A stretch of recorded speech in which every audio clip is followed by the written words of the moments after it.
All right, hello everybody. Thank you for coming. We're very excited to have Dr. Jackson Crawford here to speak. We're just going to do a quick introduction on who we are, kind of why we chose Norse and making mead in general. But first I would like to ask you if you could all silence your phones. If you need another drink, you can go to the order and pay here sign, but please try to keep it down and be respectful of our speaker tonight. So my name is Matt Ackerman. I'm one of the owners and one of the brewers here. This is Eric Davis. He is our head brewer, and he's the one who taught me how to make mead. So he's going to talk about that for a little bit. All right. Yeah, thanks everybody for coming. I'm Eric, and I guess I'm just going to get into it real quick. Basically, kind of had some notes written down here. Why we started brewing. About 6 years ago, started basically just in my house in a spare room. My wife is happy now that we're not in there anymore because she doesn't have honey all over her house, which is great. So that basically was inspired from a lot of reading Norse mythology and a lot of Asatru, if anybody here is familiar with that. A lot of Edward Thorson, a lot of the Sagas, of course, Myths of the Norsemen, all that kind of stuff. So, and then, sorry, not used to talking into a microphone here. So the name Meadkrieger came from, it's kind of a joke actually. We had a band for a while that was called Meadkrieger. It's kind of more along the Germanic paganism. It's kind of along the same lines as like the Berserkers, but it's like the Germanic version of it. And we wanted like another merch item to sell when we went and played our shows and whatnot. And so I started making mead, and I just decided to call it Meadkrieger. And I know it's not really, proper Norse, but I'm judging. yeah, I was waiting for Jackson to actually judge me on that.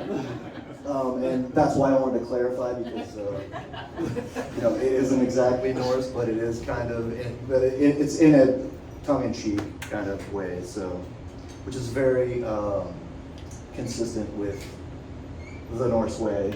It's very, so in that way I guess it is consistent, but anyway, why we call it also Old Norse mead is because it was influenced a lot in the early days about Asatru practices and Norse mythology, and we also we do things very much in the old way. Even though we have a lot of tanks and a lot of modern equipment here, we do not add like anything to our mead. We basically just kind of like grind it out here. So it is very much in the old way, despite the way it looks in here. So there's that. And the logo, obviously, we wanted to capture the spirit of what we're trying to do here with the Viking ship and everything like that. So we wanted to very much kind of bring that into the equation, and not, because it was inspired by that, and we didn't want to leave that out, so we wanted to make that kind of the center point in what we're doing here. But let's see what else we have here. Yeah, I mean, basically, our mission here is kind of to provide a space for education and also for people to share their experiences and their knowledge of things. We want to have a nice little space for people to learn things about Norse culture and to share that with the city of Loveland, because nobody prior had been doing that, and we kind of want to bring that here. So Anyway, that's all I really have to say about it. Matt, do you have anything else to say? Yeah. Yeah, I just want to follow up on that. You know, just like in the Norse cultures, community was a very big thing back then. It's a very big thing to us now, and that's kind of one of our goals, is to foster that community around Mead, like the Mead halls of the Old Norse times. Do you have anything else? No, I'm good. All right. Well, without any further ado, please welcome our guest speaker, Dr. Jackson Crawford.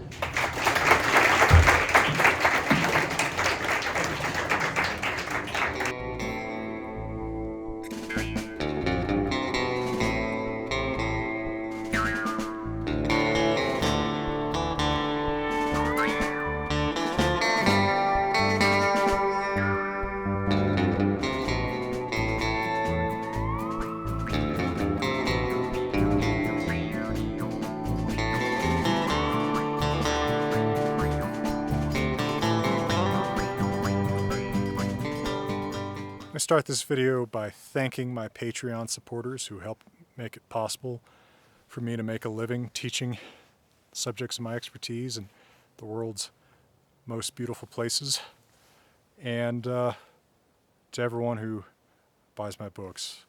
Thank you so much. Well, thank you very much for that kind introduction and for having me here, Meadkrieger, in your Mead Hall, which is a really cool space. And I really appreciate the microphone stand and the amp so that I can shred on my electric guitar while I'm on the gym tonight. Unfortunately, I didn't bring the electric guitar. Oh, I forgot. Hi, I'm Old Norse Specialist Dr. Jackson Crawford. Also, I should probably say something about how all pronunciations from this point forward are not in modern Icelandic. Hey, you all are here having done something that no one practically outside of these walls would understand, which is pay money to hear me talk. So having done so, let me be of service to you, right? Like, if you have questions, if there are things that intrigue you, let me answer those questions, right? I'm here to be at your service. This can quickly become story time with Uncle Jack when I'm up in front of a crowd with a microphone. So, you know, give me the universal sign of I'm falling asleep by falling asleep if story time with Uncle Jack goes on too far. But I thought that I would start off by offering some reflections on Mead in Norse culture, because we associate Mead so strongly with the Norse, right? The main mythical narrative that is associated with Mead is, of course, Odin's retrieval of the mead of poetry, Óðrerir, which has a weird, convoluted story behind it. Although, when we're talking about the Eddas, weird, convoluted are kind of redundant with the word story. How's my volume? I'm a naturally quiet speaker, so give me the universal sign of you're talking too quiet if I am. You decide what that is. So, Snorri Sturluson in his Prose Edda, and then also in his book called Heimskringla, his History of the Kings of Norway, is really interested in mentioning this thing called the Aesir-Vanir War, where the two families of gods fought one another. And he loves mentioning it like here and there as something that's just kind of in the background of events, and then never telling us anything about how it went. And it's not even that clear that it's like there in the Poetic Edda, right? You don't really see that many echoes of it, or anything you can interpret as an echo of it is easy to interpret as something else. But he says in the Prose Edda, in the part called Skåldskaparmál, which is actually an older part of the Prose Edda than the part that people usually read, Gylfaginning, that after the Aesir-Vanir War, after these two families of gods fought their war that maybe didn't happen, they decided that they would make a peace with one another that they would symbolize by all spitting into a cauldron. And so they all spat into a cauldron and mixed their spit up in it, and that became a symbol of their truce. And the Aesir gods decided that this was such a valuable symbol of their peace with the Vanir gods that they decided to make a man out of it. So they make a man out of this spit, and his name is Kvasir. And he is so wise that there is no question that he cannot answer. And so he just goes around, apparently, answering people's questions, always answering them correctly. I like to think that he's kind of like the first in a long line of this tradition that I continue. But he comes to these two dwarves, and this is actually, I think this is kind of fun because this is one of the few times that you have a story where dwarves do something other than just make stuff. Right? They make stuff, but they also kill people. So, you know, it's an extra skill that we don't get to see. It's a side of the dwarves, a facet of their crystal that we don't often see. So he comes to these two dwarf brothers named Fjalar and Galar. And by the way, if you think, gosh, how am I ever going to keep track of all the names in the Eddas? I can't either. I forget names left and right. And that's after 20 years of doing this, so don't worry about it. And they kill him. It doesn't exactly say why, but I always like to think that, you know, nobody likes a know-it-all. And maybe, you know, they're at trivia night at Meadkrieger or something. What is that, Thursdays? It's a nice plug, right? And they get really mad because he single-handedly beats their trivia team, right?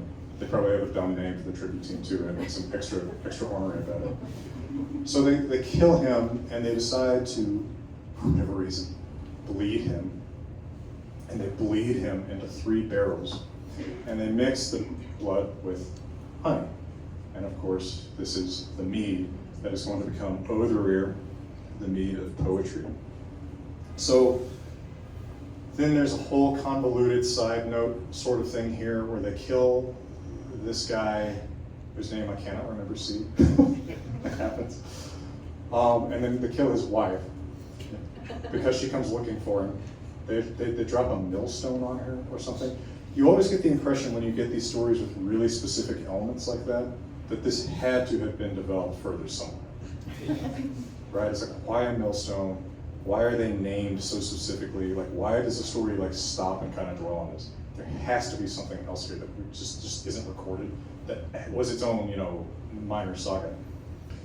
But and this couple that they kill, they are Jotnar, right? Which is usually translated giant. I used the term giant to translate it in 2015 in my Poetic edit translation. I have backed off of that sense because it implies that there's something really, really different from the gods, whereas they're actually kind of like the side of the gods family from the wrong side of the cosmic tracks. You know, they're just like, it's all one family, they're all one sort of species. So I kind of like the term anti-god now. I tried this out in my Great Courses Norse Mythology class, which, you know, if I check my watch here, I'm sure my blood pressure just went up by me just mentioning that thing.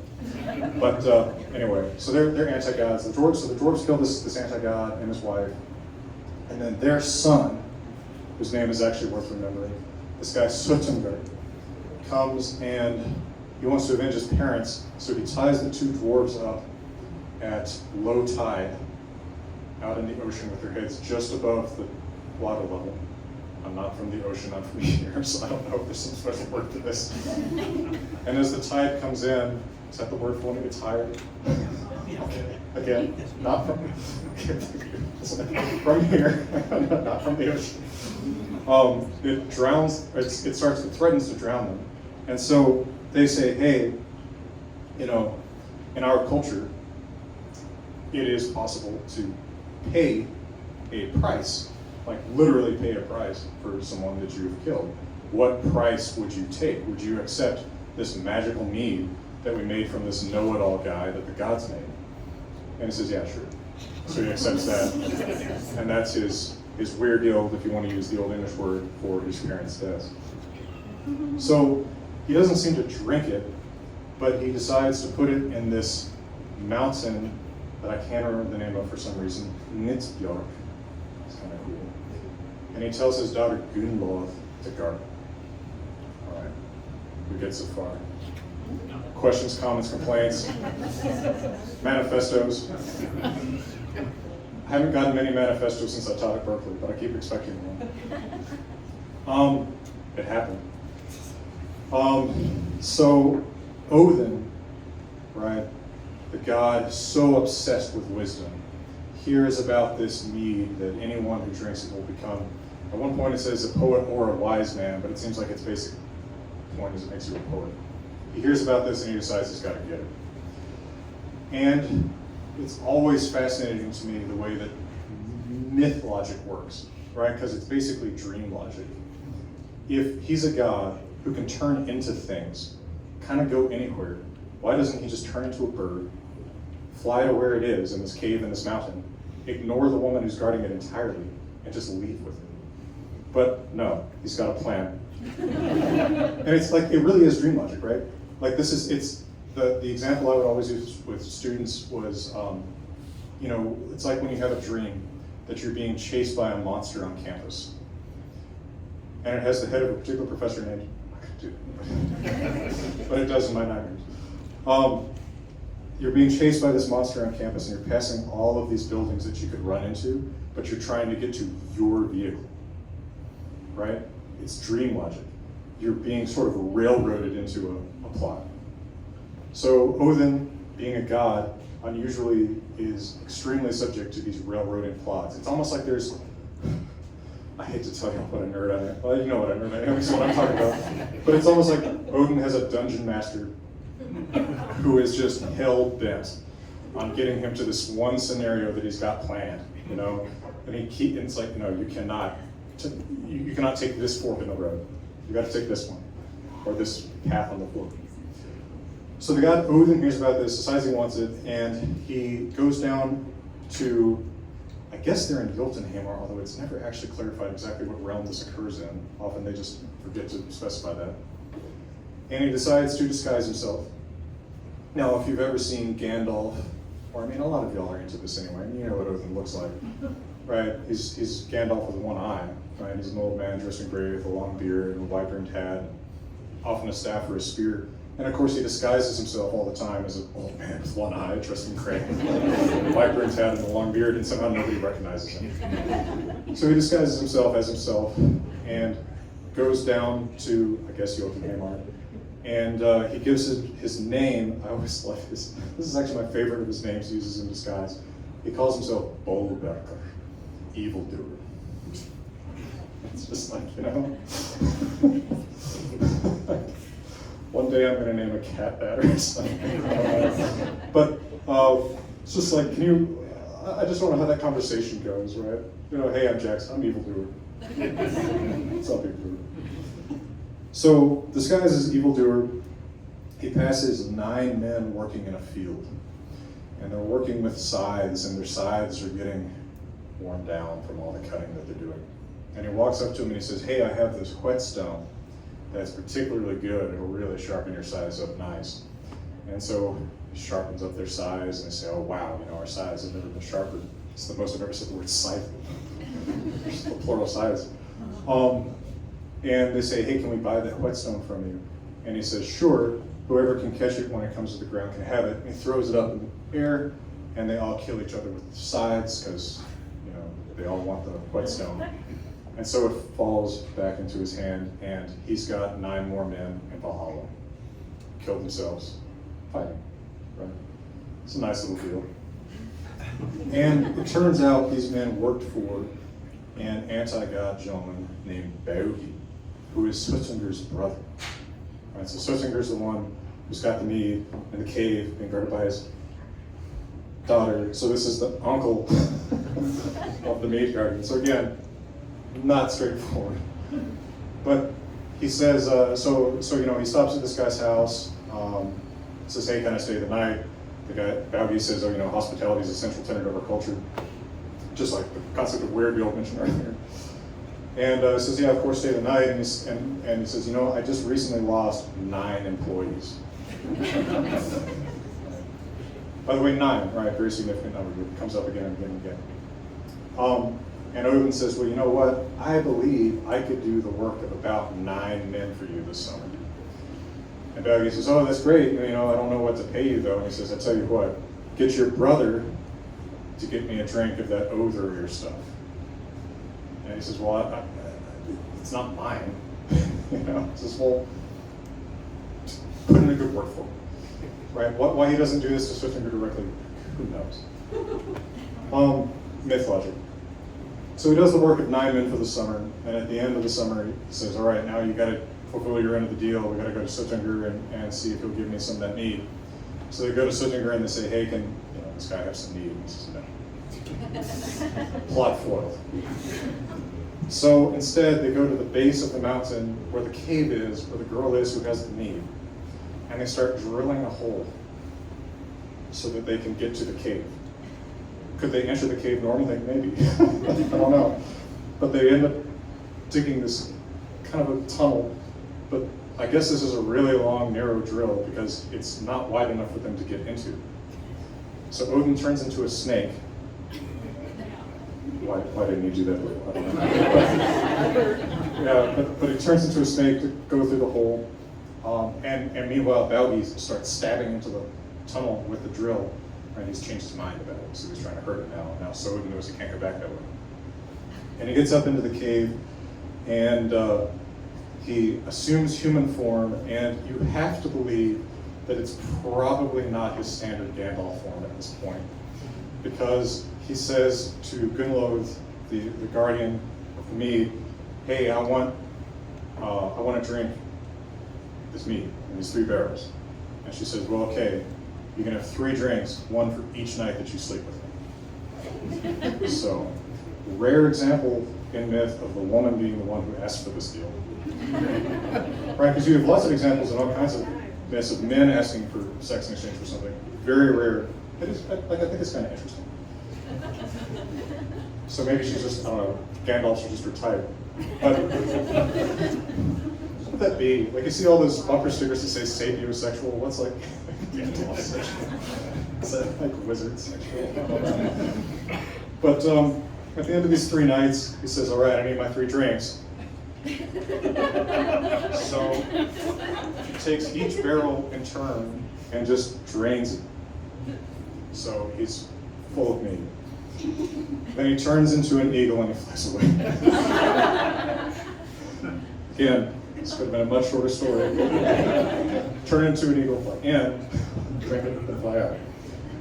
Well, Suttinger, the dad, sees him flying away, somehow intuits what's going on, turns into a bird himself, and starts chasing after him. So Odin is hightailing it back to Óðrerir, the enclosure of the gods. And he turns around at one point to check how close Suttinger is behind him, and is scared by how close he is, and happens to defecate. And so some of that mead that he defecates onto our realm, Meadkrieger. So it's what all the bad poets have tried. Right? So this becomes part of Norse poetic language, is the drinker of the bird scat, right, is a bad poet, right? Hopefully I don't qualify. But he keeps going. So by the way, notice, like, the map here is kind of interesting. It's a little bit different from if you go to Google Images and you search like 9 worlds of Norse myth. You always get these spheres that seem really far apart from each other, and often they draw them at the end of the roots of Yggdrasil, the tree or something. Really, it seems like the image is more like Midgard is in the middle, right? It's this circle of land around an inner sea. Then there's an outer sea, that's where the Midgard's armor is, and it circles our realm. Beyond that is where the anti-gods or giants are. And then Óðrerir, the god's enclosure, is somewhere like right in the middle of Midgard, but it's up. Maybe on a mountaintop, maybe in the sky, like it's never super, super clear from the old sources. Snorri says in the sky, but then Snorri's always kind of trying to take his understanding of things from Christianity and kind of import that. Anyway. I always dread using the word Christian influence because that's almost like a cuss word among people who talk about this stuff on the internet. Okay, so he's flying over our realm, getting closer to Óðrerir. The gods see Odin coming. I guess they recognize his eagle shape. And so they prepare a big bonfire, a whole bunch of wood or something, right inside the wall to burn up Suttinger when he comes through.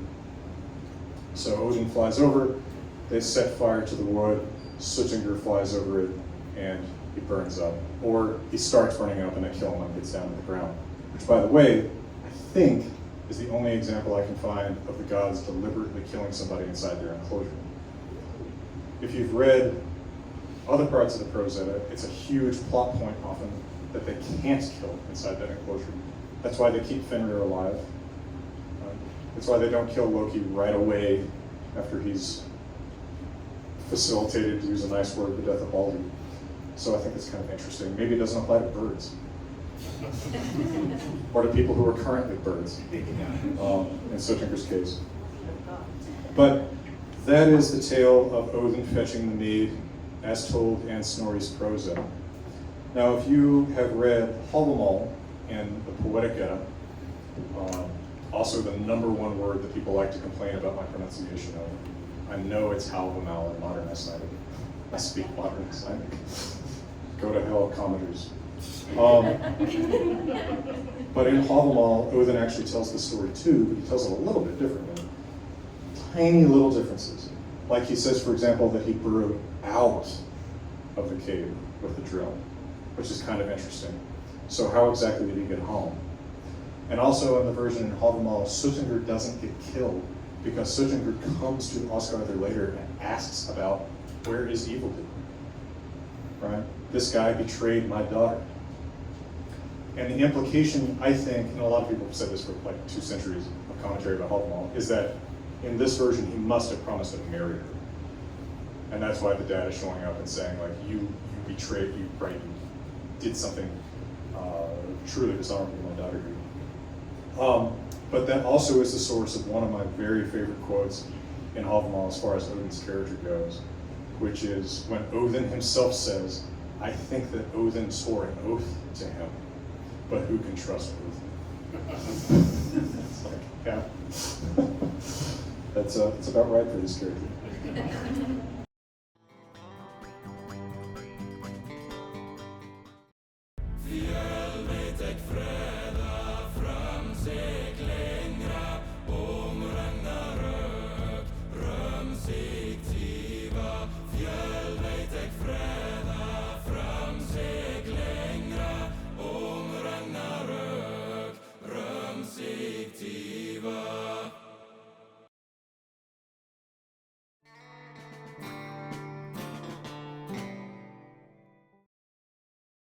Maybe he only burned the hammer. Oh, the hammer. Yeah, that's true. That's true. That's an interesting thought.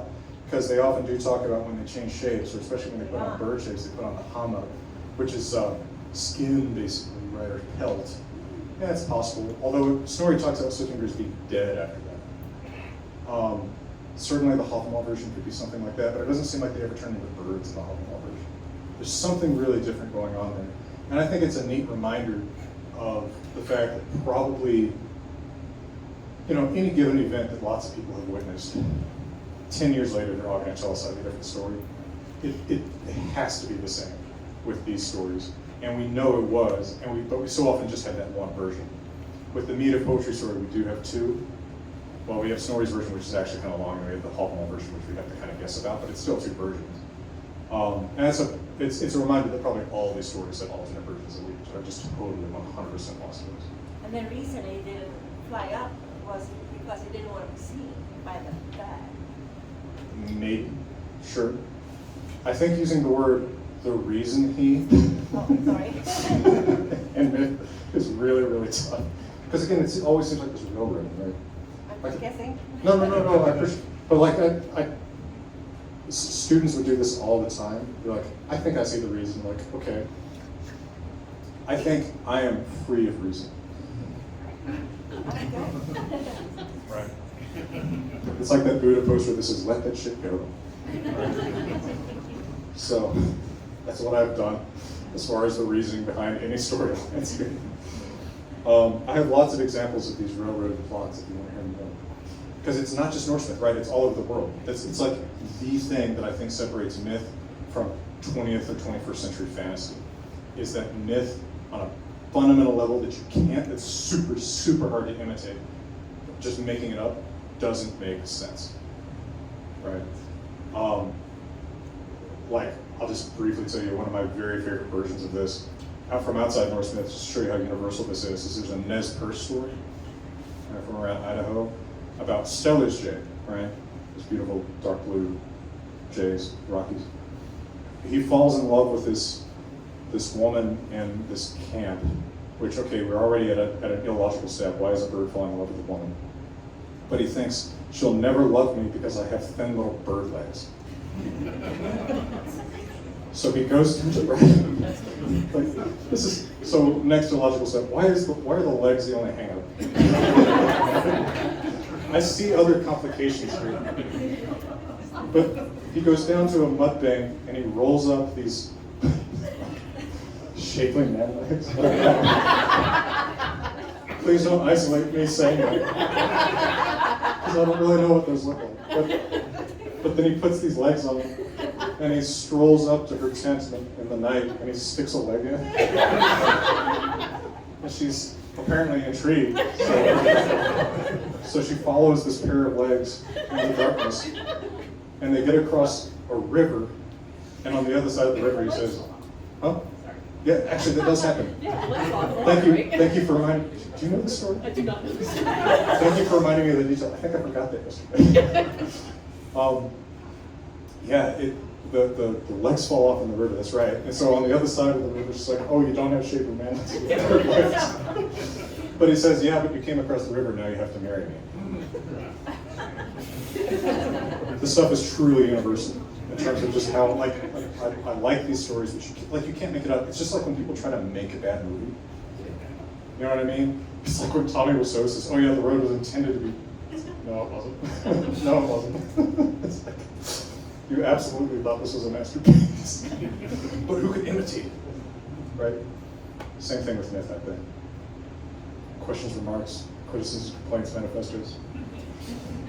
Okay. A couple other things about Mead as we're going here. I think there's a really interesting ambivalence about drinking that you can find all through, especially the Poetic Edda. Partially, of course, that's because the Poetic Edda, like the Bible, is a collection of lots of different texts composed by different people at different times, thrown into a compilation. But even in the character of Odin, you can find really different attitudes toward Mead here, from story to story, source to source. You know, Thor is, as he calls himself when he goes to Utgard the Loki's house, he says, Ek en in mesti drikkman. I am the greatest drink man. And this is his boast right before he tries to drink the horn that it turns out actually contains the ocean. He cannot drink the entire ocean. But he causes the tides by trying. Thor is just always drinking. Right, it's always presented as positive, right? In Thrymsky, then, the story where he dresses up as a bride and he goes to Thrymir's home. Part of how the anti-gods start to get suspicious of him is that he drinks all the mead. So Thor, there's no ambivalence. Mead all the time. Odin is kind of a truly ambivalent character here because, like, if you think of the story in Lokasenna, where, you know, the gods are all at a feast, they're at Aegir's place, they're drinking, they're eating, and everybody's having a great time. And Aegir, which, by the way, this entire job is more or less like MC of the gods. You know, he hosts their parties, but Aegir has two great servants. Actually, I remember the names somehow, Fimafinger and Eldir. This was 20 years of this with Udi. And Loki hears all of the gods talking about how awesome basically the waitstaff are. And he just, apparently a canonical trait of Loki is he cannot stand to hear servants praised. So he kills one of them. And the gods are like, that's very bad behavior for a feast, you're gonna have to leave. I believe that's also Meadkrieger's policy. Killing the waitstaff. Please don't try it. But when he comes back, right, he comes back later that night and all the gods kind of go quiet, you know, oh wow, he dared to come back after killing somebody. But he points at Odin when they're telling him to leave and he says, you remember, in bygone days we blended our blood and you swore that a drink would never be served to you that wasn't served to me. And Odin acknowledges it and says, take a seat. In fact, one of the really, I think, potent things about that story is Odin is he's so obviously serious about this oath. The person he tells to get up and let Loki have a seat is Vidar, who's the one who will avenge Odin on Loki's son at Ragnarok. So he's really lampshading how serious this oath was. And apparently it's so serious, that's why I really think this is why Loki is kept around. It's because Odin wants to drink. According to Snorri and the Prose Edda, it's all he lives on, right? He does not eat, he only consumes alcohol, much like my mom. Take that. She doesn't watch these. Can you imagine? So he really, really wants to drink. But then, look at Havamal, right? 164 stanzas, or 63, depending on which edition you're reading, but 164 stanzas of tons of wisdom and some of Odin bragging about magic he knows he's not going to teach us, but mostly tons of wisdom. And it's full of warnings about alcohol, right? Some of the most memorable images he uses are right there, right? He talks about O Minisekri, right? The heron of unmemory, which I don't know, I just love that. I don't know exactly what he's, I wish I could exactly picture what the poet is picturing here when he says O Minisekri Runir Iver Ofru. An unmemory heron like hovers over drinking. So I don't know exactly what the image should be. Like herons don't hover, but like is he kind of, because the Old Norse word, it's not, don't think hummingbird, it's like somebody hovering over your table, right? So I kind of get this notion if you watch herons fish, you know, they put their head in and they pull a fish out or something. I kind of get the image of this big heron over you pulling your brains out as you drink. Because he also says in Havamal, you know less and less as you drink more and more. So you have this, but one of the incredible things about Havamal is that unlike so much literature attributed to gods, he's really, really humble and acknowledges his own errors. If you've ever read Havamal, which by the way, you can read all of Havamal during your stop at any stoplight on Eisenhower. Right. I'm pretty sure that's true. But he tells the story of him trying and failing to seduce a woman, Billing's daughter, right? But also when he's talking about drinking, he says, I have been drunk. I have been too drunk, right? Ekvar Óðrerir, Ekvar Óðrerir, right? He's acknowledging he has been there. He's made this mistake. He's not handing it down from a mountain. He's saying, yeah, you know, I've been there, buddy. You know, like, trust me. You can drink too much. And I think in the Cowboy Havamal, I rephrase something like that as your stomach's not your head. It has limits, right? Something like that. That might have been about the cows eating. Anyway, I haven't always memorized my own translations. So I think it's just a really fascinating duality of attitude toward it, right? But I think that's so much more human, that duality, right? It's not like never drink. And it's not like drink all the time, although you can if you're Thor, apparently. It's this duality that acknowledges that there are, you know, temptations in the world, there are things that people do socially, but taken to extremes, they do damage. Which I think is actually a lot of Havamal's message, right? There's so much about moderation there, right? Drink, don't drink too much. Talk, don't talk too much, right? Love, but men don't trust women and women don't trust men, right? He does say both. You know, hopefully, I believe there's relationships that can overcome this, but, you know, but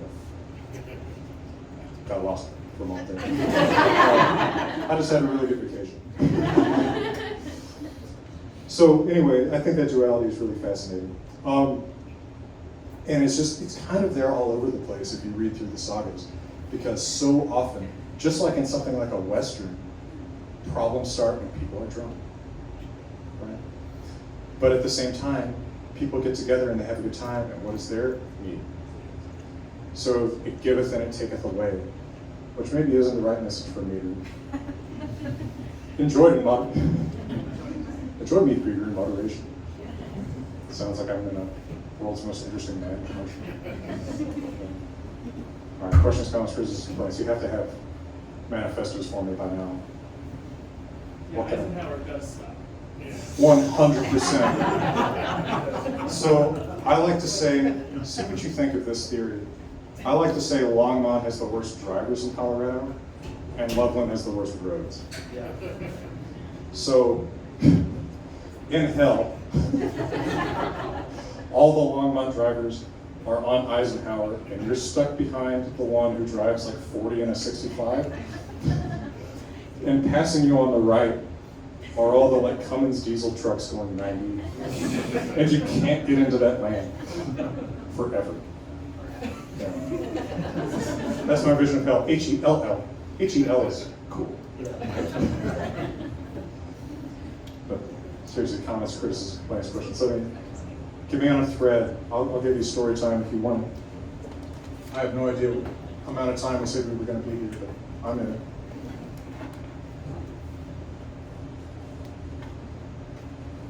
Okay. How about Iran? Could you say anything about Iran, the goat? Hadrian. Yeah. Hadrian is the name of the goat. It says that's how the stanza starts. Hey, Amona Marth has a song that contains that stanza. Sure. And you know how I know that? It's not by listening to Amona Marth. It's by drinking coffee and eating biscuits with Johann Heg, right? The singer of Amona Marth. My brother called it, what do you call it? Fika with Saruman. Because if you listen to him, he actually sounds like that in real life. Like you're sitting in the lovely garden of his lovely country home. It's like, oh, and it's awesome. Yeah, Hadrian's the name of the goat who, what's interesting is in Grímnismál, where that's mentioned, the tree is called Laro, not Yggdrasil. That's probably Yggdrasil, but it might not be. He's sitting on some tree's branches eating some tree's leaves, or she is, and the milk that flows from her udders is Mead. That's right, that is another place where Mead occurs.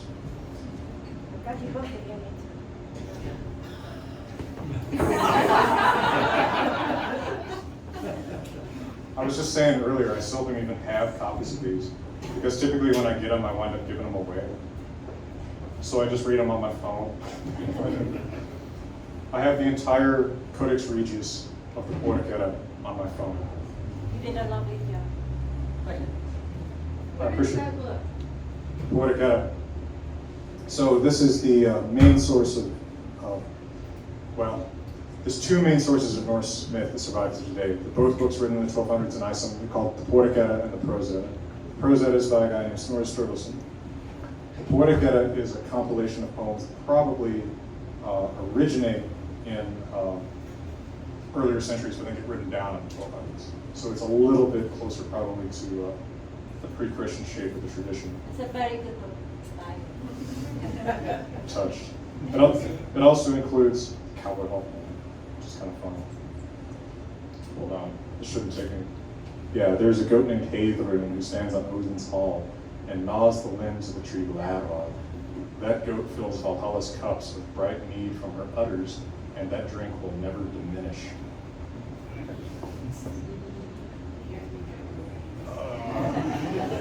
I don't remember that in Old Norse exactly, but I remember it starts with Hadrian hated gate. Hadrian is the name of the goat. Honstender Olaras Lemon, I think is the next line.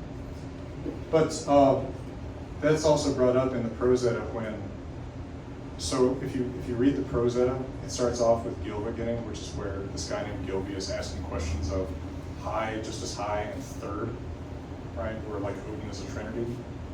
And he asks, what do the men drink in Valhalla? Do they have water?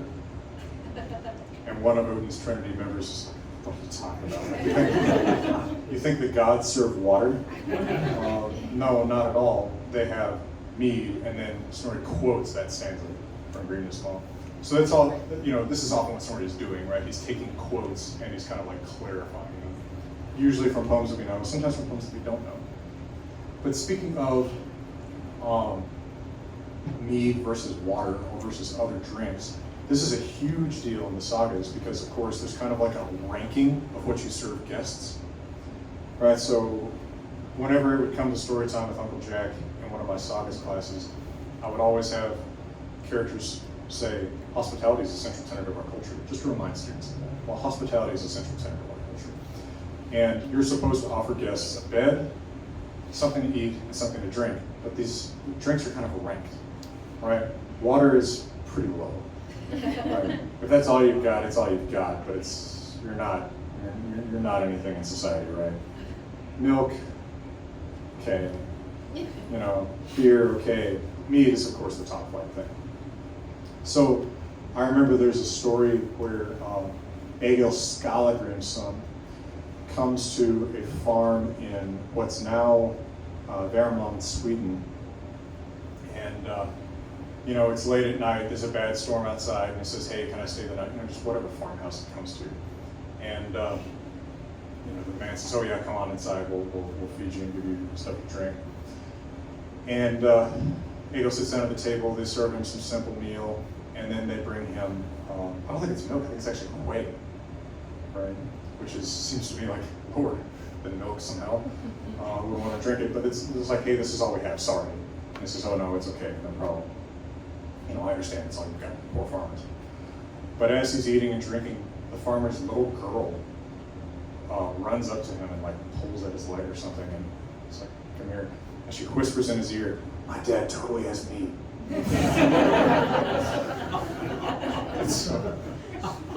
So Egill is one of my favorite Saga characters, not because I like him exactly or would want to know him, but because he's just like, he's the worst person in the world with his long, happy life, and the Saga is just unapologetically just enjoying his weird adventures. So he composes a poem, which he does about the drop of a hat, right? But he composes a poem about how his host is keeping mead from him, and his host, yeah, all right, fine. He breaks out the mead, and it's like, here, is this enough?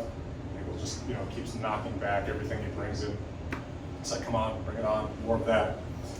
And he gets to where he's feeling pretty sick. And he eventually, in a drunken daze, he grabs onto his host by his face, pulls his mouth open, and vomits into his mouth. And he passes out. He wakes up the next morning, goes to this guy's bed closet. In the Sagas, people often sleep in like these enclosed bunks, right? It's like maybe two, one on top of one another, but it has kind of like a door that you can close for a tiny bit of privacy. Anyway, he throws open the door of this guy's bunk, basically, grabs onto him by the beard, pops his eye out, cuts his beard off, symbolically emasculating him, and then composes a poem. That's what he does, about what a bad host this guy was.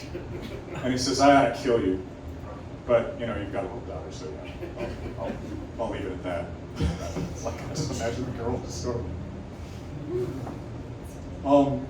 Egill's life, so if this story interests you, and it should, Egill Saga is an amazing story.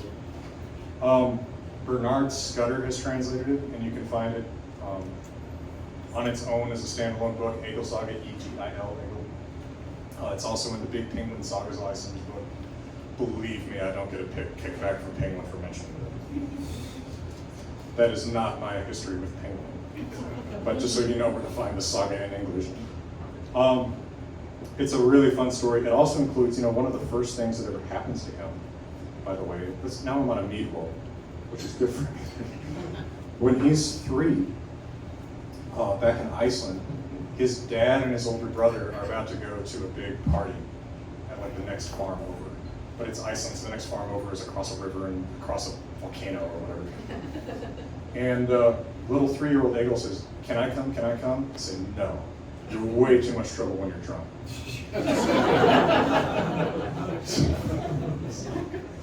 I was 2 and 3.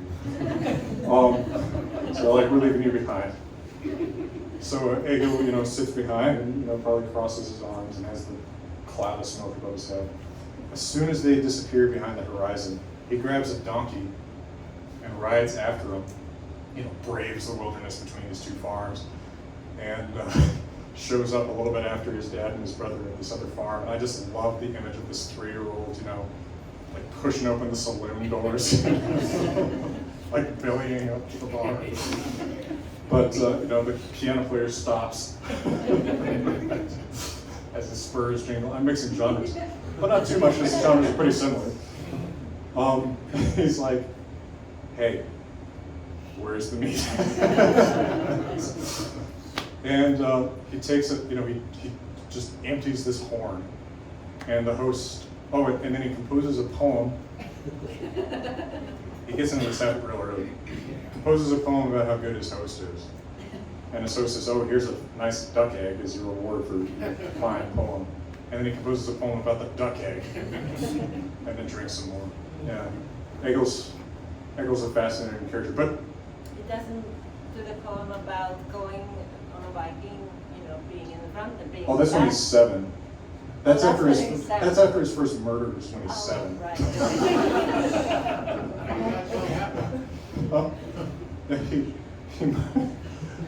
They have like a village festival when he's 7, and he wrestles an 11-year-old who beats him because, you know, he's 11 and he's 7.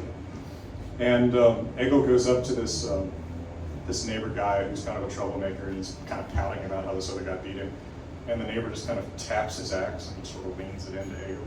So 7-year-old Egill grabs the axe and just brains this other kid. And I think in the ensuing fight, like 11 men die. Because, you know, this guy's family attacks Egill's family and vice versa. I mean, it's ugly. And so they get back home that night, and his dad is giving him the silent treatment. It's like, young man, that's 12 casualties. No ice cream. But his mom secretly that night sneaks him a little food in his bed closet, right? You know, it's just like my parents after I got a B on my report card, but it's after he's killed. But then he speaks a poem, that's what you're thinking of. He speaks this poem about how awesome his mother is and how she sees this brilliant future in him as having the material of a Viking in him, right? And so that's the famous poem that starts, "Thought Malti me Móðir," right? My mother said, because she says, I think you have the makings of a great drainer, right? A fighter. So, yeah, "Thought Malti me Móðir, að mér skyldi keppa flói og fagrar Óðrerir. Fara og brot með vikingum, standa upp í stafni, halda svo til hafnar, hóga mann og gaman. Stýra dýrum Knarí's line. Halda svo til hafnar, höggva, mann og annan. You've got spirit. I am, you know, I'm a fading old man. Like, I remember the passions of my youth back when I could declaim poetry with, like, spirit. You can do it. No, only the ones that I've truly memorized. But that's mostly all of them. How we doing? Let me give you what you want. Questions, remarks, criticisms, complaints, manifestos. You want Norse poetry with feeling? Well, I have not Western related with Old Norse, but Yeah, sure. you've been consulted for many projects concerning Norse mythology, history. What have you been most satisfied with the results of all those projects? Assassin's Creed Valhalla. Oh, yeah? 1 million times over. Yeah. Okay. Why's that? Well, so often when a movie company, such as a movie company that will remain nameless, comes to you and says, hey, we want stuff, it's like 200 hours of work, and they're like, here's $200. And it's not really that they want the work, it's that they want that little, like, thin stamp. It's like, hey, we asked somebody who sort of knows what he's talking about, right? So it's more like, we're gonna kind of do what we were gonna do. We're gonna use Google Translate for the song anyway. Academy Award. But they just want that stamp more than anything else. Assassin's Creed Valhalla was totally different because the creative director and the narrative director, this is a weird thing to say, but I guess it's the truest way to put it, they were fans. And so they said, like, we've already watched all these videos and read all these books, and we've tried to kind of import all this into the game. And then they wanted me to kind of look at stuff. Names were a big deal. They wanted good names for characters. Like, you know, the reason that the character you play is named Eivor, right, is they wanted a gender-neutral Old Norse name. There is no gender-neutral Old Norse name, right? It's not like English where we have, you know, Taylor, which can be a man or a woman's name, like either way. Like, it's obviously gender just by the way it's structured, right? So it was like the closest that I could get, because all you have to change is the vowel, right? The feminine is Eivor, the masculine is Eivar. It was the best I could do. But they only wanted to record one set of dialogue. The other characters talk to the person. That's why they wanted the gender neutral name. Yeah, that was really fun to work on. Einar Selvik from Óðrerir, I worked on that. He's another really nice guy. Thanks to him, I'm the least cool person who's ever been backstage at Red Rocks. You know, shout out to Einar. He might watch this. Or John Sanderson might. Anyway. You know, other things, actually American Gods, the TV show, has anybody seen that? Yeah. Really? Whoa. Is this like hot in Loveland? Yeah, yeah. I think American Gods is actually the best modern fictional representation of Odin I've ever seen. It is. Yeah, sorry. Can I hear a hallelujah? Skull. Skull, yeah. I'm drinking fine Meadkrieger distilled water. I've had to heed Odin's advice. Yeah, Ian McShane was such a gentleman, such a cool guy to work with, and I was a huge Deadwood fan. Favorite TV show. So I mean, Skype calls with Ian McShane, like, excuse me while I do. Super nice guy. But yeah, they like the Old Norse signs that he did. There's a couple other characters here and there that have Old Norse signs. Yeah, I did that stuff. But then, like, I usually think nobody's seen that. Like in a class of 230, maybe its target audience was not 20-year-olds. First episode was I thought it was good. It was great. I mean, it's never going to be exactly what you picture. Having done a lot of road trips, like that book is about, like I had my own picture of a lot of these things, but my picture of it was probably too Western. You know, like it really is a pretty Midwestern story, which I guess the Midwest can have stuff. Other than just nice people. But surely I can accept more criticism or complaints or manifestos. Are you going to translate it more? Hmm? Are you going to translate it more? Yeah. Cool. So, books that are out so far, got the Poetic Guide, Saga the Volsungs of the Saga of Arne Lothbrok, Wanderers Hall of them all, which is Old Norse and English, and then two Sagas of Mythical Heroes, which is Herborn, Haethric, and Wolfkraki. Fifth book is supposed to be a book to help you learn to read Old Norse. It is the hardest project of writing I've ever had to do. Because with translating, like 20 minutes of translating time means something. 20 minutes of textbook writing time does not mean anything. 20 minutes of textbook writing is, oh, this is where I was 2 days ago, right? So it's pretty hard to do. We're also workshopping a children's title. Yeah, consider reading to your children. Weird stuff by me. Shay likes it. And then after that, the much requested prose edit translation. The main thing with my prose edit project is that it will actually include the entire thing. The worst person that I've ever known personally, the translation under that individual's name does not include the entire prose edit. So people have a hard time finding it. So I want to include the whole thing, even the parts people say are boring, because, well, why not have the whole thing?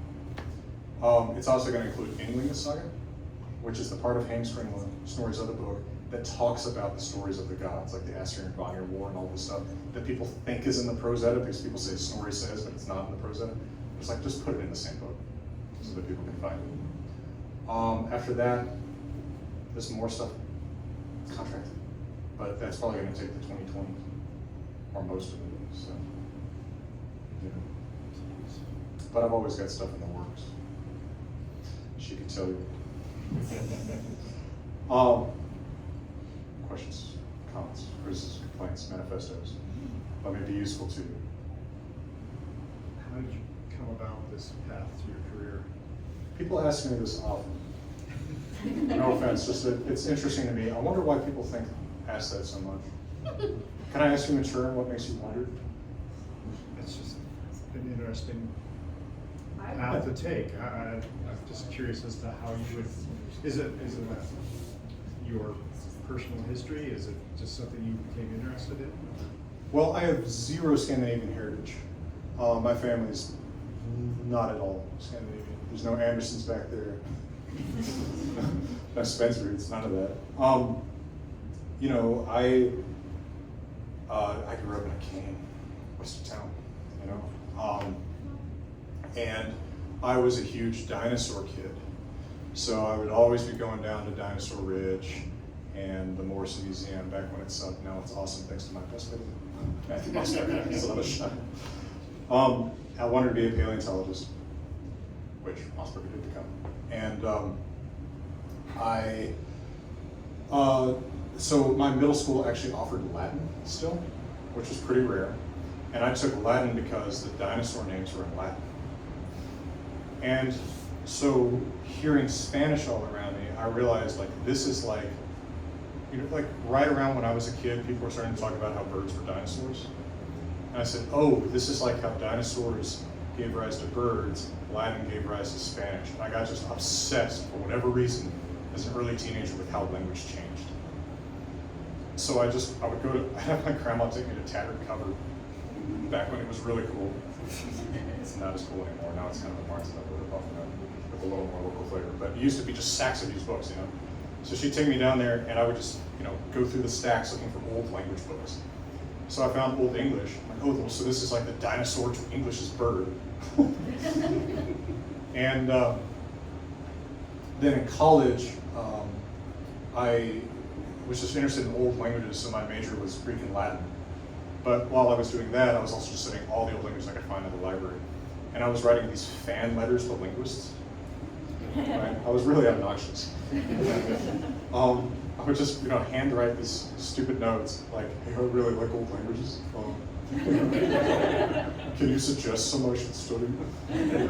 And Brent Vine at UCLA wrote back and he said, well, you've already done Old English, just do Old Norse because it's really similar. And I got really into it because like, it was such an interesting alternative history to English. Because 1,000 years ago, Old English and Old Norse are really recognizably similar. You know, the Scandinavian languages today are still pretty similar to English. Scandinavians learn English like that, right? I mean, it's an easy language to cross either way, but English speakers don't make the effort. But Old Norse was so interesting as being kind of this, like, I like to say forgotten sister of English, and then also having cool stuff to read. And I had encountered what I still think is some of the coolest stuff to read in Old Norse in 7th grade, well before I ever thought about doing any of this for work, which was a crazy idea, but I did eventually think of it. When I read Edith Hamilton's book Mythology, which is mostly Greek myth, but she has a little appendix about Norse myth. And there's just a little tiny part where she has quotes from Loveland, the wisdom of Odin. And it sounded so much like my grandfather made it. I was like, this is my grandfather 1,000 years ago. And so that's the source of, in the Poetic or in the Wanderers Hofmál or on my 1,000-year-old website, the Cowboy Hofmál, which is where I translated Hofmál, Odin's wisdom from 1,000 years ago, into my grandfather's voice, how he would have said it. Right. So there's a little bit more cussing. But it's just like, it just transferred so well because it's just such universal wisdom. So yeah, it was language more than anything else. And then the appeal of how cool the stuff was to read. Because I mean, you can study Gothic, but all you're reading is the Bible, right? Or Old Slavic, all you're reading is the Bible, and like some saints' lives or something like that. It's not as cool as, you know, stories that are full of, you know, 3-year-olds decomposing poems. You know, 7-year-old murderers, gods who turn into snakes, and eagles, or, I mean, you know, don't get me started about Loki and all the stuff he turns into. So, yeah, that's pretty much how it happened. But it was always funny to me because, like, so I did my PhD in Wisconsin, which is where it's like probably still the best place in the U.S. to study this stuff at a graduate level because it's such a dedicated, large faculty. And of course, the reason is that there's so much heritage around there. Like, that's why there's a department of Scandinavian at University of Wisconsin. But, you know, most people there have last names like Anderson, right? Or, well, sure, yeah, I mean, something son.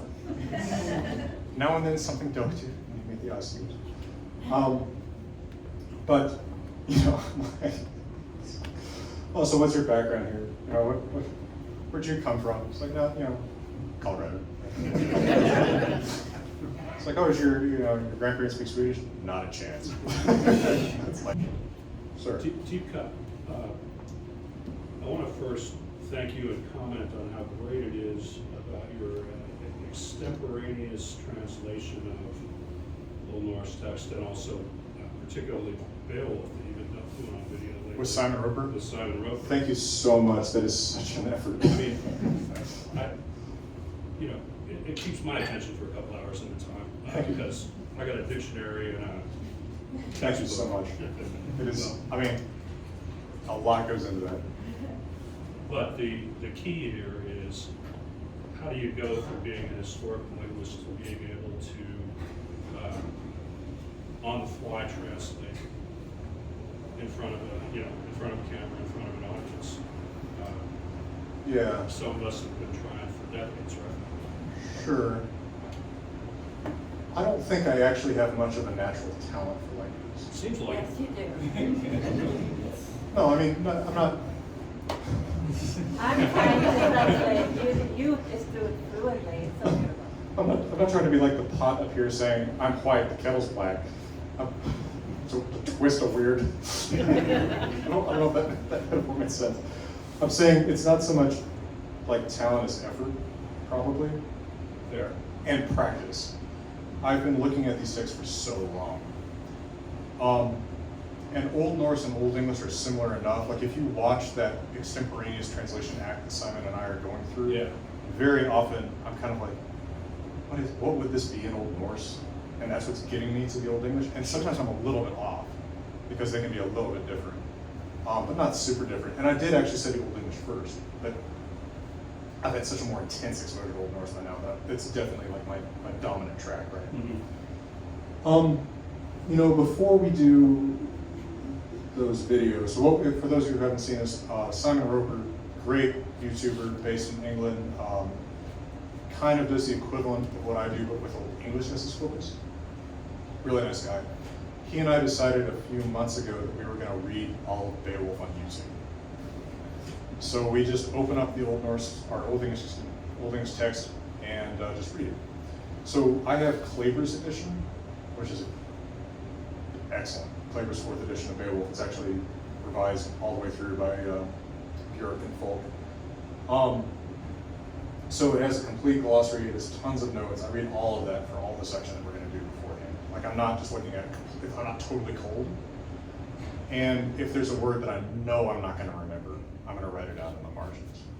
But this is also how I taught students to translate in class, right? So I taught Old Norse for many years at UCLA. I signed it at Berkeley. I also taught Norwegian at UCLA. I would always tell students, do not bring me prepared translations. I do not care what you were able to do at midnight last night, right? That's not really a test of your abilities. Like, I want to see you, like, bring your dictionary. I don't care about that. Like, show me you know how to use that kind of resource, but do it in class, do it in front of me, right? So I would actually teach students to do that, and I think that it's a pretty good skill to learn. I think, personally for me, I remember vocabulary faster that way. Like right now, I'm really working on improving my Spanish. And I find that just using it, just exposing myself to it, just reading it all the time, just listening to it all the time. Like, I'm not necessarily doing that Duolingo thing where you repeat, this word and that word and do flashcards, but it's just the intensity of exposure. It's the same way that I memorize stuff, right? The stanzas that I have memorized just because I've seen them 5,000 times. I wish I had a trick to offer you. But my trick is just constant exposure and practice with it. I know it's not really a trick though. I wish it were. But you know, when I was at the University of Iceland in 2007, Guus Cronin, who is now one of the top big professor names, you know, I'm sure he's forgotten me and his gilded tower at the University of Leiden, but back then he was a humble grad student, as was I. And we had a competition to see who could memorize more of Havamal in a month. And so we flipped a coin to see who would get odd and who would get even. And so the one who got odd had to start, and then the one who got even had to do the next one, and we had to like leapfrog our way through. And for that, I just, you know, read it every day, tried to have another one down every day, something like that. Amazingly, that's actually one of the best things I ever did for my Old Norse vocabulary. Yeah. Was just memorizing a single text like that. We'll do some more Wanderers series. That's actually in the plan. Yeah, good. We do plan a Wanderer's Voluspa. So the Wanderer's Havamal has the Old Norse text and the English text facing pages with notes in the back. Wanderer's Voluspa, it had to be a little bit different because I want to keep the three source texts totally separate. I want you to have Poetic, Högsbok, and then Snorri, and I don't want to conflate them. And I want to have a separate text for each, right? Because it is interesting to actually have those three independent attestations of that poem. But that is actually in plans down the road. And of course I do videos where I'll go through text like that and explain them too. I don't think I've ever done one about the stanzas in Voluspa that are in Snorri though. I should do that as a separate video. Always looking for video ideas. Video ideas for me, throw them out there. Why do you suck? I already made the video, it's called About Me. Other questions, comments, remarks, criticisms, complaints, manifestos?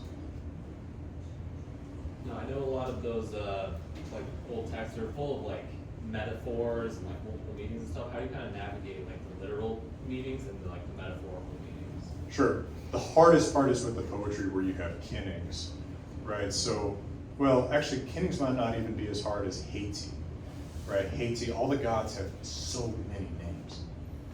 And translators are pretty inconsistent about this. You can find translators who will not translate other names of Odin as just Odin. My attitude in doing the Poetic Edda translation that was published in 2015 was, I want the story to be clear. If you want all that apparatus, there's an English translation that will give it to you with all the commentary, and that's Carolyn Larrington's, and it's great for that purpose. Carolyn's a wonderful person, by the way. This weird notion that we have this bizarre rivalry, which is actually great. What I wanted to do was do a version that you could read in a single stoplight on Eisenhower and get the story, right? From there, you can go to those more advanced readings. But when, you know, Odin is called Volvather or Thunder or Óðrerir or whatever, I wanted to say Odin. Like, I don't want to have the footnotes and the endnotes, which make people stop reading, right? I was like, I want students, because the main thing I was thinking about was, I give students these older translations, they just don't read, right? And it's not even, I'm not even talking about the 1960s Hollander translation that looks like it was written in Chaucer's era, right? I'm talking about like even recent ones, because people just don't read poetry much, and so they're not used to alternate names and weird word order and stuff like that. Like normal English word order, blank verse, one name for every person. So that's part of how I navigated that. In the Wanderer's Havamal, where I do have notes, like it's got a different purpose. It's for people who are studying the Old Norse text more. I do, you know, mention like this is what this being is being called or whatever, which isn't their normal name.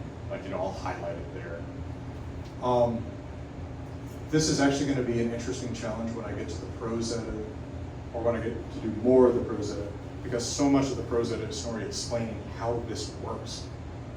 Right? The prose edit is initially intended actually to be a manual for how to write Old Norse poetry, how to compose Old Norse poetry. So he just lampshades all this stuff. And so I have to figure out a good way to like encapsulate the metaphors he's trying to encapsulate with like 2 words. Because that's the whole point of it, right? If you're not familiar with Old Norse poetry, let me do a quick intro. So, Old Norse poetry mostly, basically doesn't rely on rhyme. Putting an asterisk on this, I'm going to come back to it. Basically, mostly doesn't. So, you know, there's not much of the roses are red, violets are blue, I'm dead inside and so are you stuff. It's the 10 terrible tyrannosauruses on Tuesday took a train, right? It's alliteration, it's most of it's holding it together. But that's Eddie poetry. So that's the pretty simple style that you find in the Poetic. But that wasn't actually, and this is kind of interesting because that's the poetry about the gods, right? That was not prestigious poetry. That's storytelling poetry. The prestigious poetry is the stuff that you it's the stuff that you recite in the mead hall about your wonderful host, right? As a compliment. It's like a gift that you're giving someone. It's about your host. It's about the king who gave you something awesome. It's about the buddy who had your back in a battle. It's praise poetry, and that is not simple at all. And that does use some rhyme, in addition to alliteration. But what you wind up getting in this difficult praise poetry called skaldic poetry, S-K-A-L-D, is a skald is a poet, it's a skaldic, is you get these 6-syllable lines that work together in these super tightly woven couplets, where a particular syllable has to start with a particular consonant and has to end in particular consonants and has to rhyme with this syllable. It's just this super tight knot. Right? You know the Norse artwork is often associated with this knotwork. The poetry is so knotty, K-N-O-T-T-Y, this way. And because you wind up with these situations where you have like one single word in the entire language will fit in the spot that you need it in, right? It's a puzzle, right? That you have to have alternative names for everybody. So basically for any god or any significant person or significant place, there's like 30 names at least, because you've got to have one that starts with G and one that starts with K and one that ends in L and whatever to cram into this stuff. But it comes naturally. It's like you have a pet. You have all kinds of names for your pet. You know? Sure. Yeah, the alternative names kind of, I see what you mean, like the names can come naturally. Like people that we care about, we develop multiple names for them. Yeah. You know? I call my cat, her name is Kisa, but I call her Pancake sometimes. Yeah, which would actually be perfect if you're writing a skaldic poem about Right. about your cat, and you need to start a syllable with a P, then you've got pancake. But skaldic poetry would probably take that a level further and get you to a line where you need a W and have you calling your cat Waffle, if you see what I'm saying. So you wind up with these like 6 But I would separate- know.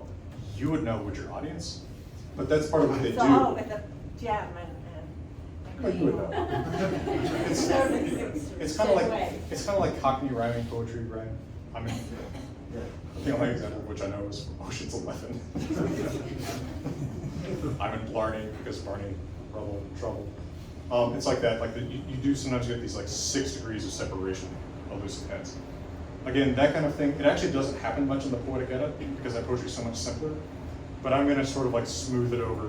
And if we're talking about, perfect examples is they'll draw in some story. I told you at great, sure, boring length, the story of Odin and Óðrerir. So if we need to talk about Mead, but I don't need a word that starts with M. That's not what's going to fit here, right? I'm going to talk about maybe Suttunger's ransom, right? I'm going to make a little allusion to a story. Or, the Eagle's thing he stole, right? The Eagle's plunder, I guess would be the word for that, right? I'm trying to think what this would be in English, because sometimes I know what it is. Or the thing Odin turned into a snake for, right? That's exactly the way that they fit this, cram this stuff into this really, really difficult poetry. I would try to show you how to, that would be a fun little workshop to do, like let me teach you how to compose Old Norse poetry, but it's tough. I have done it, I've done it in Old Norse and English. It takes like serious. it's harder in English than in, for example, Icelandic. Slightly, because Icelandic and Old Norse are so trochaic. English is not very trochaic. You know what I mean? Tricky. Dum. I am. Dum. Huh? So English doesn't have a consistent metrical structure to its vocabulary. How's that for an on-the-spot way to put it? You have words that emphasize the last syllable. So are you referring to kind of how Norwegians have like a sing-song? No, not exactly, although you're on the right track. I'm talking about word stress. So in English you have words that the second syllable is emphasized. And of course I can never think of these examples on the top of my head. They're I-am, yeah, it's called an I-am. So, the dumb. Eitt bros getur dimmu í dagsljóss breytt sem dropi breytir vegheitaskálar. Whereas Icelandic is consistently very truncated, right? It's dum dum dum dum dum dum dum dum. Way easier to get into that 6-syllable structure because in English we have words sometimes that are 6 syllables. Paleontology, right? I know a paleontologist, so if I want to do a praise poem about it, I'm gonna figure out what to do with that, right? Bone man. I don't know. Like, find or try to like get some super long-winded, finder of the Triceratops crown or whatever, and then I have to figure out what to make Triceratops. Actually, that'd be fun. But yeah, it's what was I answering? Y'all are a great audience. Thank you for dealing with my absent-mindedness. At least it's relaxed absent-mindedness. Other questions, comments, remarks, criticisms, complaints, manifestos, threats. Is this a threat? No, but huge bird lover. Your lapel pin has been catching my attention. I'm just curious if there's any particular significance or story behind it, anything like that. Raven. I've liked ravens most of my life, ever since I read a National Geographic article in 1999 about them. Yeah. In fact, my most private, most guarded email is a reference to ravens that should not help people find it, I hope. I like them a lot. I've spent a lot of time watching them. Actually this week we were watching a lot of ravens. I just felt raving. And I knew I was going to talk about Odin's son. Of course, Odin has 2 ravens, so I thought it was fitting. I've got a bunch of bird pens otherwise, though. Ravens also play into my my longest-standing academic work, which is on color classification in Old Norse. Everybody falls asleep. But they call ravens blue, right? They're stereotypically black to us, but it's created this meme, I will say, among the scholarly community around Old Norse that Old Norse doesn't have a word for blue because they call ravens blue. Go up Trailbridge Road where the ravens beg for food from the cars, get 2 feet away from a raven and tell me what color it is. It's blue, right? It's close observation. It's not that they don't have a word for blue. They totally have a word for blue. Because the same word they use for ravens is the word they use for like blue sky, blue water, blue eyes. Yeah. So anyway, I'm real into ravens. And it's helped my academic work.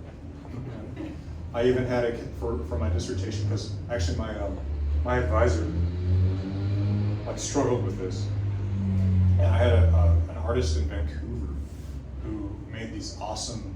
I don't know what program she used or if it was something she just some proprietary thing she did, but she would make these like color wheels out of birds. And it's really, really cool. Like she makes, so her name is June Hunter, but she makes like, you can get like the color spectrum of a sailor's jay or something. Like she does these as like pendants and things like that. So I said, can you make me a really big, just like poster size thing of just the colors of a raven? And it's totally blue. Like if I didn't tell you what it was, you'd say, what is this blue picture? So, yeah, ravens. Pravna. Kredna, you want to go with the lady? Or Krydni, yeah, kind of a pet name for raven. Or Swedish for some reason is Korp. No, I'm rambling. Questions, comments, criticisms, complaints, manifestos, threats. What's manifest? I've gotten them. I'm gonna leave it at that. Some long stories there. Is the like Raven navigation thing, that's like a myth, right? Because like they No, say not that, totally. like sometimes these are the Ravens would like to find land and stuff with the ships. Supposedly that's how Iceland was found. Yeah. So Okay. I think it's in Landnámabók or one version of it, where there's this guy named Hrafn who discovers Iceland, kind of Noah's Ark style. He's out in the ocean and he releases ravens to go Yeah. and he follows them to the land. Yeah. So that's at least, I mean, sometimes I feel like what people are looking for is an answer of like, I'm building a Viking ship and I want it to be as accurate as possible, so should I go catch some ravens? It's like, I don't know if this was standard equipment, but it's certainly part of a tradition of storytelling. You know, one thing about all the sailing, and you know, like you look at the really cool Meadkrieger logo. You want to model this for us real quick? You want to parade it in front of the camera? Thank you. There we go. We associate Vikings so much with ships, right?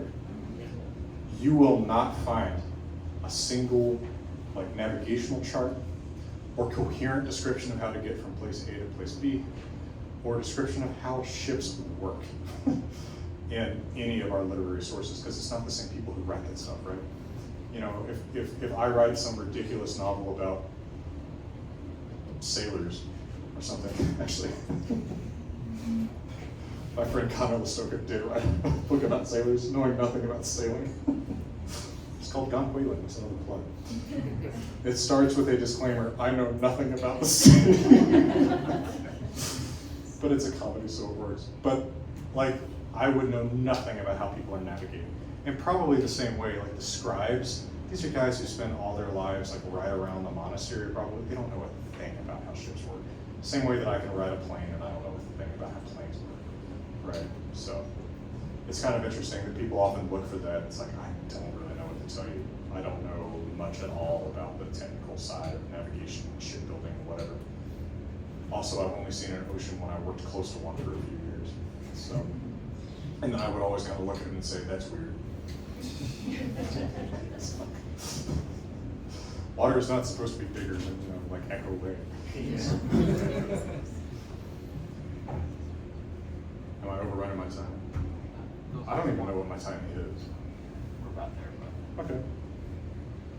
Concluding thoughts, remarks, criticisms, complaints, manifestos, threats, allegations. Just thank you. Oh, thank you. Thank you all for being such a nice audience. I've really appreciated this. This is a really cool venue. Thank you. Do you do talks often? No, this is our first.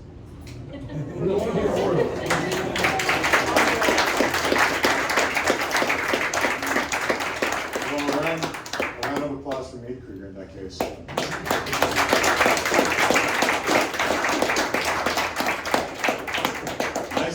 Nice space, great setup for these talks. Yeah, you gotta get some more people in here. Would you like to come back again? Yeah? You're just saying that now. Have I helped your business? Or by saying stuff about drinking in moderation? No, we're legally required to say that, so it's great. Oh. Please enjoy Meadkrieger responsibly. All right. Well, thank you all very much. And, you know, in beautiful Loveland, Colorado, I'm wishing you all the best. Thank you.